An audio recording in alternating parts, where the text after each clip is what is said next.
Well, Sláinte, how you do, buckaroos, and how you do? I am Tom, the Whiskey Whisperer, or the Beer Whisperer, depending on who you're talking to at any given moment. I'm kind of having issues adjusting my camera here. Anyway, I got Sid here with me, and Sid's putting a new beer on his tap, so talk to me about that, Sid. All right, so tonight I have a brand new keg from Banter Brewing Company in Springfield, Missouri. It is a Mexican dark lager, which clocks in at 5.3% alcohol and about 23 SRM. So it's kind of in the middle of the road as far as light and dark. Super delicious beer. I've enjoyed it before, and I'm looking forward to getting on my home tap kegerator here. Well, you tap it, and I'll keep talking. Okay. Well, if you want me to try to attempt to show what I'm doing, yeah, absolutely. You're on camera the whole time, so do what you got to do. And I'm going to open the beer and talk. I do have to use two hands to do this, so okay, do what you got to do, my friend. Here's my home tap kegerator system. All right, Sid's Pub there. But tonight I'm only doing. I've got one that's not around at this particular moment in time. I've got a Divine Haze from Banter Brewing. Let me show you that can. I'm going to pop that while Sid's doing his thing. So here's our keg tonight. This is a Banter Brew Co.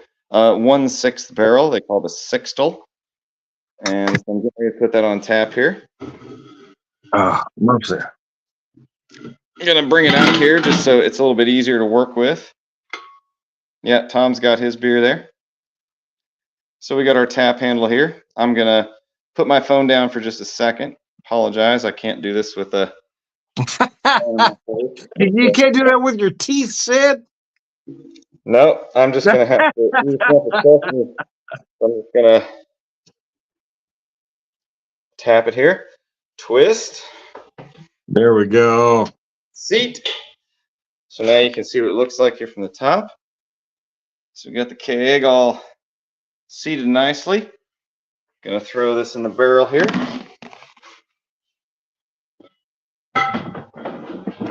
It's top of my head. So now, let's see here. Make sure I got my pressure on real quick here. Yep, there we go. Got to turn the gas on to keep the carbonation good. Grab my little glass here. See what happens. So you open the keg up to let the pressure out, right? Yeah, give me just a second here. May have hit the wrong line. Oh, I hate it when that happens. Well, the problem was with two taps, you never know if you got the right one or not. I get it. Something's a little squirrely here. Okay. Lefty loosey, righty tighty, right? That's what they tell me.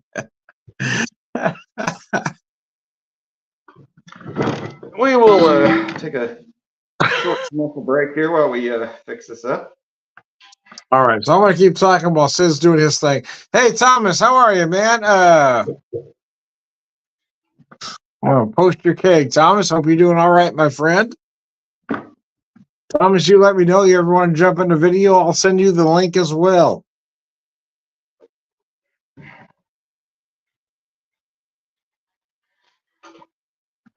Thomas, while Sid's doing his thing, there's something you might be interested about that I talked about earlier, but well, not in this video, but an earlier video. Here in Springfield, Missouri, at a little theater called the Galois, Saxon and Uriah Heep are coming to town, but they happen to be coming to town on my birthday. I mean, on that exact day. So it felt like a moral imperative. So I'm going to see Saxon and Uriah Heep this year. I know neither one of them are necessarily mainstream bands, but I know you're going to know who they are. Okay, talk to me, Sid. I think we're ready. Got my All gas. Right. What we got? Talk to me. Here we are, ready to tap the Tapper, baby, tapper. Dark lager. Here we go.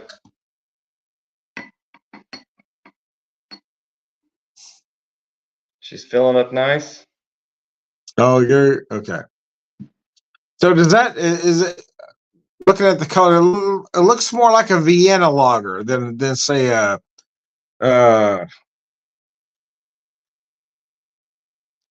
Then a Mexican lager? okay. I mean, that's what they call it. It's a Mexican dark lager. Okay. There we go. Sorry about that. Had to kind of get myself situated. There you go. Stand here for my phone.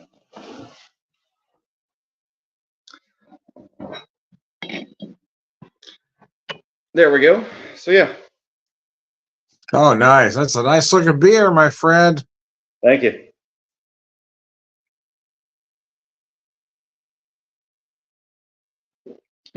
Fresh out of the tap. Fresh tapped keg. Nothing better, is there? Absolutely brand spanking new. So good.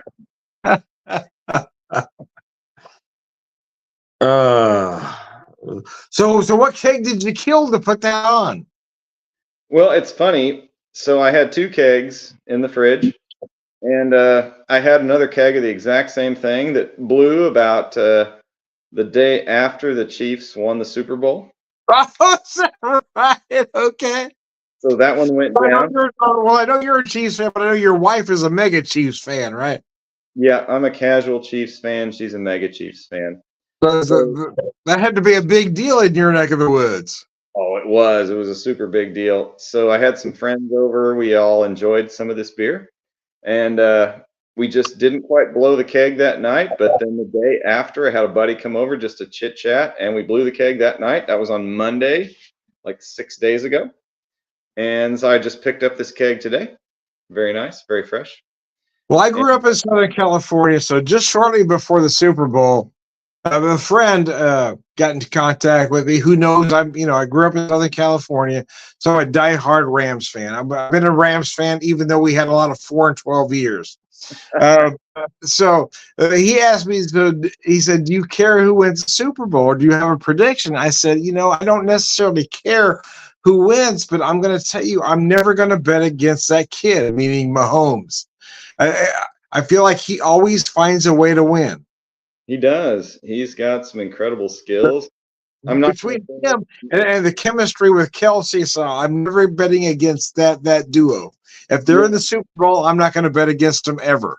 No, I wouldn't either. And I'm not going to say that means they're always going to win, but it means they're always going to be a tough challenge to bet against. You probably ought to save your money for, betting in Vegas. You'll probably have better luck in Vegas.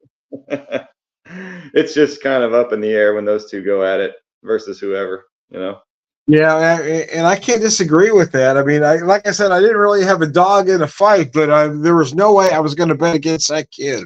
No, definitely not. So no, this first beer out of the keg is tasting really good, and very nice, very nice. It's always fun. So you add a lime to a beer like that, like I've seen others do. Say again. You add a lime to a beer like that, like I've seen others do. A lime, okay. Lime, Lime. Oh, Lime. So I do have a lime. There you go. So I've seen others add a lime to a beer like that. I didn't know if you did or not. No, this beer is just amazing the way it is. It needs no lime. I agree, but then again, that style sometimes attracts a lime. So I just asked a question. Like I would say, if you're a fan of like a Negro Modelo, or if you like Dos Equis Amber, this is. To me, that's what that beer looks like. It looks like a lot of a Dos Equis Amber. Yeah, but in my opinion, it's just got a richer, fuller taste. So yes, I've had that beer, and I'm going to agree with you. But I wanted to ask that question. Yeah, I know what that beer tastes like, and right, it does not need anything. But yes, it doesn't. But if you wanted to throw a lime in there, it'd probably be fine. But in my opinion, I'm just going to enjoy it the way it is. So. It'd be more for aesthetic purposes, right? Exactly. It would look nice if you had somebody who didn't know what. It'd be like a poser response to drop a lime. Yeah, you'd put a lime on there just for a guest who didn't know anything about it. For those of us who know about it, we take it straight up. Yep. And so let's see, you're drinking a Banter beer tonight. What was it again? I was busy finishing up my Divine keg. Haze. I can't even tell you how long I've had it, but it's a Divine Haze. Oh man, that hasn't been on tap for a while. You've Yeah, I bought a 4-pack a while back, and I kind of forgot I had it, so I decided to open it. yeah, you squirreled that away somewhere. Good for you. It's a hard find these days. I will tell you, it aged well. I mean, it tastes just like I remembered. It didn't lose any steps. Well, good. Yeah. So Divine Haze for me is a bit of a tough pour. It's an 8.5%. It tastes great, but it gets me a little bit loopy. Which is why I'm at home drinking. What? So I've already had a few tonight, so this will be my finisher, There So we go. A beer like this, I would be at home drinking. I wouldn't have one there. I got a can and brought it home. exactly. Yeah. Now this one's a nice one. It only clocks in at 5.3, so you can have a couple and be Yeah, okay. that's when you can relax and enjoy with some food, even have some Mexican food. Yeah, so didn't have Mexican food tonight, but had some good stuff. So excuse me. Sorry, a little burp there. But Hey, when that happens, man. a little bit of digestion, right? Or indigestion. Yeah. Now to all those viewers out there, Tom hit me up for this about like 10 minutes in advance, which I'm always happy to do my buddy a favor, but I'm not totally on my best form. So No, this was very impromptu, right? yeah, which is always fun, I don't mind doing impromptu stuff. I just like I feel like everything's a little bit out of sorts. So, but that's okay. I was tapping a keg when you hit me up, and I'm like, oh hey, I gotta finish cleaning this. Well, let's have you tap that on camera, man. I do what I can. So you asked me a specific question I didn't totally answer earlier. So I have a 2-tap kegerator. I had just blown out a keg of Mother's Brewing Company Sunshine Chug Suckle, which Oh, is the Chugsuckle. Oh, yeah. Oh, there you hazy, go. Okay. a hazy IPA, which is kind of popular down here in Southeast Missouri, and it's traveling Very around. popular in this neck of the woods. Yeah, the Chugsuckle. Yeah, you can find the Chug Suckle in a lot of parts of Missouri and some parts of Nebraska. That's Kansas, funny. Arkansas. It gets around. It's good beer. Enjoy it very much. Is a huge fan of it, which is one of the reasons I had it on tap for Christmas, and we just finally blew it out like yesterday. So it took a little while, but we got her done. Very nice. Yeah. That's a So good beer, man. So what do you have on tap right now other than the El Rey? well, that's it right now. I'm debating Tap on there. Just the one tap. Well, yeah, I got a 2-tap system, but I just refilled 1 tap today. I'm trying to decide what I'm gonna do with the 2nd tap. I don't know yet. I'm Okay. still So do you have something in mind that you'd like to put on there? honestly, a good Czech Pills would go nice right now. I'm looking for something crispy. That anybody who comes over is like, well, I like Miller Lite, and I'm like, well, okay, I got something for you that might be okay. I think this beer would be fine for a Miller Lite drinker. It might be a little bit bold for him, but Czech Pills always goes nice. So either that, I got to tell you, I love a good quality Czech Pills, man. or maybe a Hefeweizen. We'll see. So either one would go good at this point. So the German Pills, a lot of folks don't. It's a very subtle distinction, but a German Pills tends to use noble hops, which are very herbal.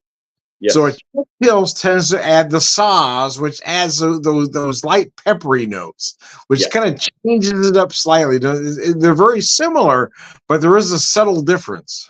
Yes, there is. The Czech Pills tends to be just a little bit drier to finish as well. I agree with that. The German is a little maltier. It's going to be a little bit sweeter.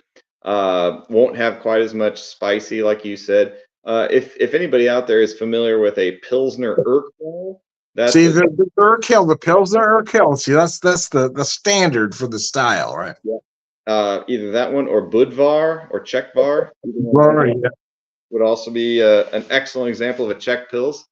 And that's kind of what I'm looking for right now. I'm looking for something with just a little bit more zing to it.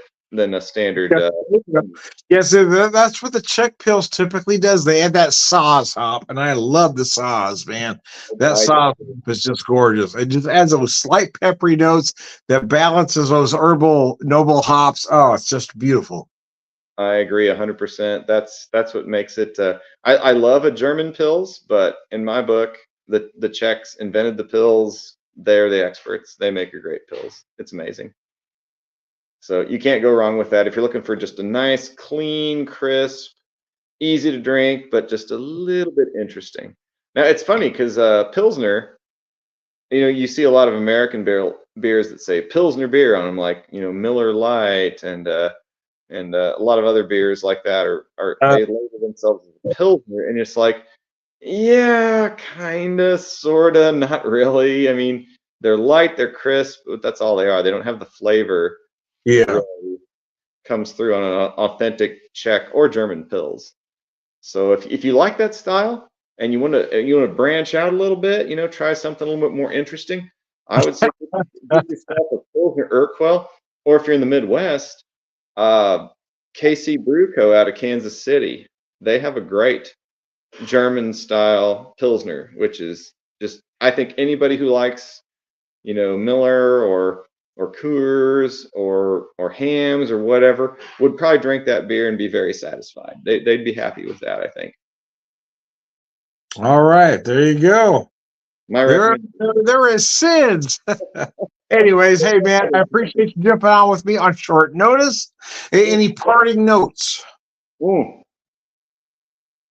I mean, I'm always an opinion. You drink what you love, whether it's Pabst Blue Ribbon, or if you like Duvel, Belgian Quad or something like that.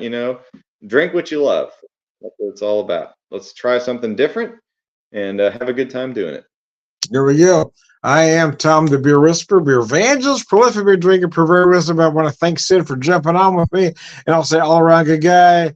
Sláinte. Prost.